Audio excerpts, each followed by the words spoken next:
Okay, I'm excited to get into this one. Welcome back to the channel, by the way. I hope you're having a lovely day. My name is Justin. I don't know what your name is, but I'm sure it's lovely.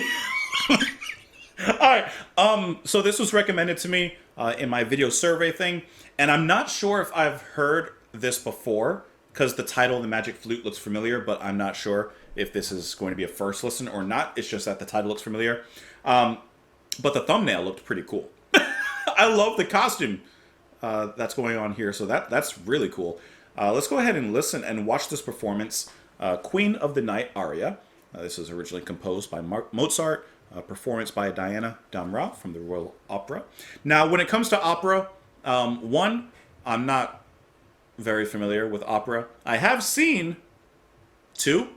I saw La Traviata, and I saw another opera some long time ago. I don't remember. Actually, maybe La Traviata was the only one I saw. Regardless, I'm not overly familiar with opera at all, but I'm always impressed by, of course, the techniques, the story, and everything.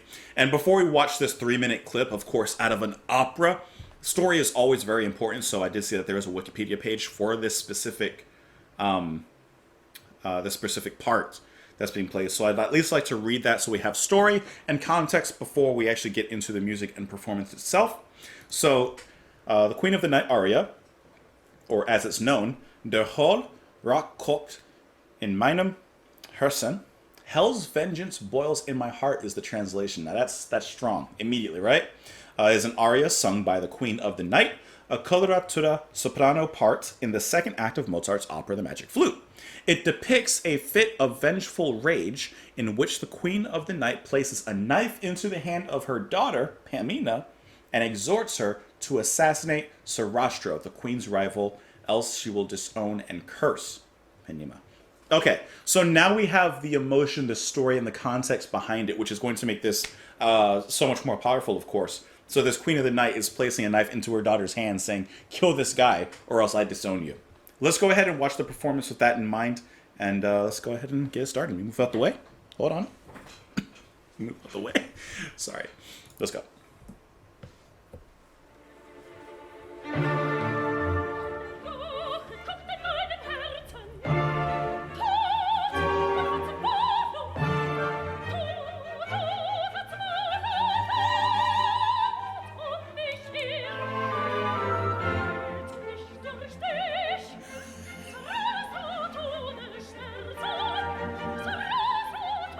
God.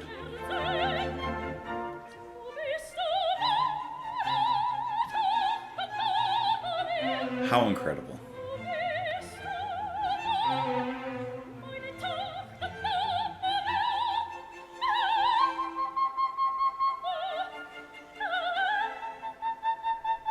That is so hard.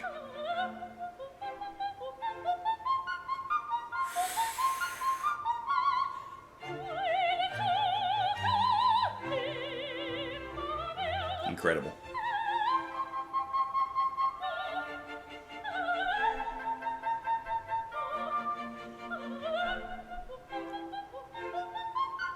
Jeez.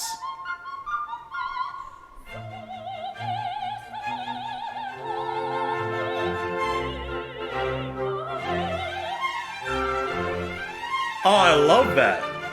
I love their costumes and the set design, by the way. Beautiful.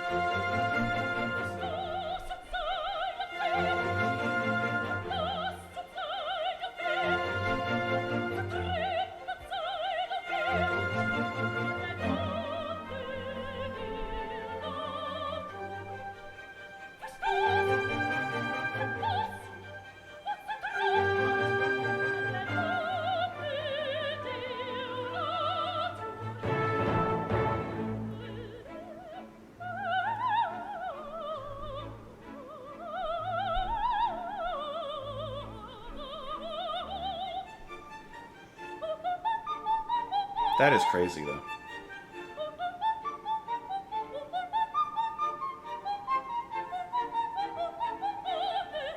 Jeez.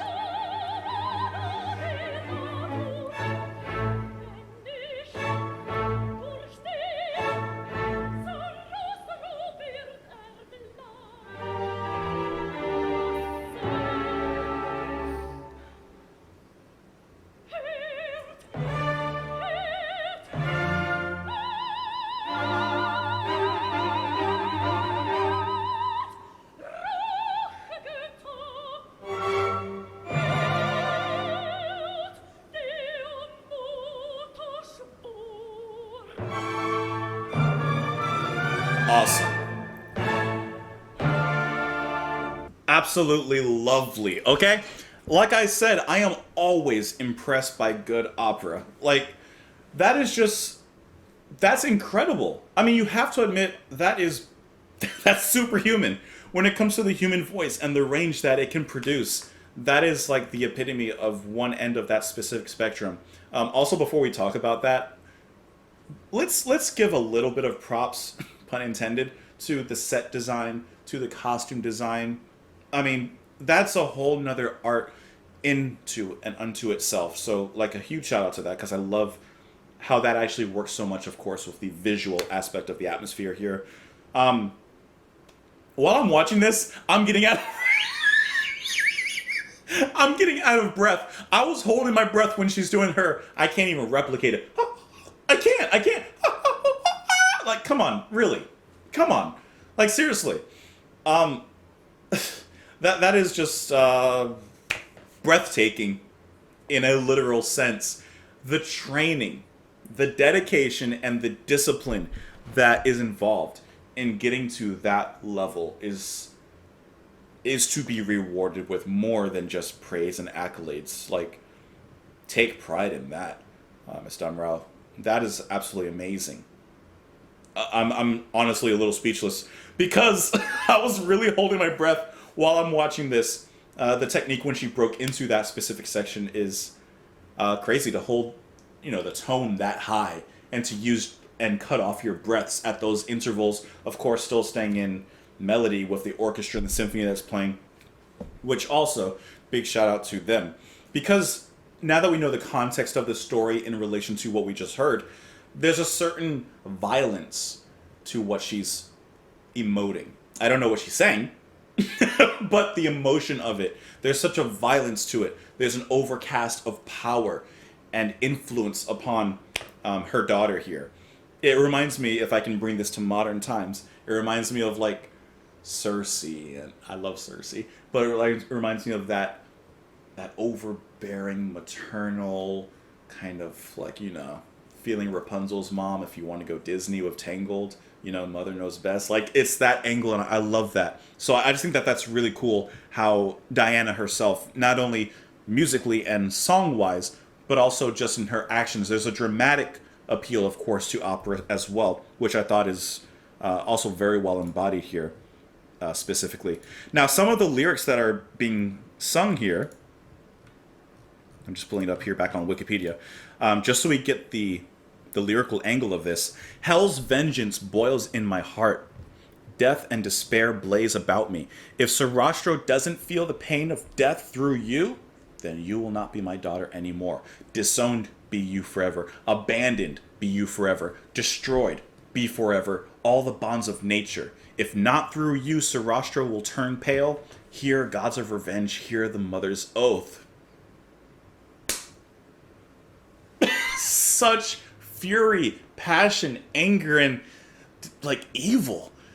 But how well is that once again emoted and illustrated through Diana's actions, singing her drama, like the very air that she carries around her. That's amazing, absolutely amazing. So, like I said, I don't know who sent this to me, but whoever did send it, thank you for sending this over. I really enjoyed that. You can, of course, let me know what you guys thought of this in the comments below. You can follow me on Twitter. You can support me on Patreon. And that's it. Hope you enjoy the rest of your day. And I will see you and talk to you tomorrow. Bye, guys.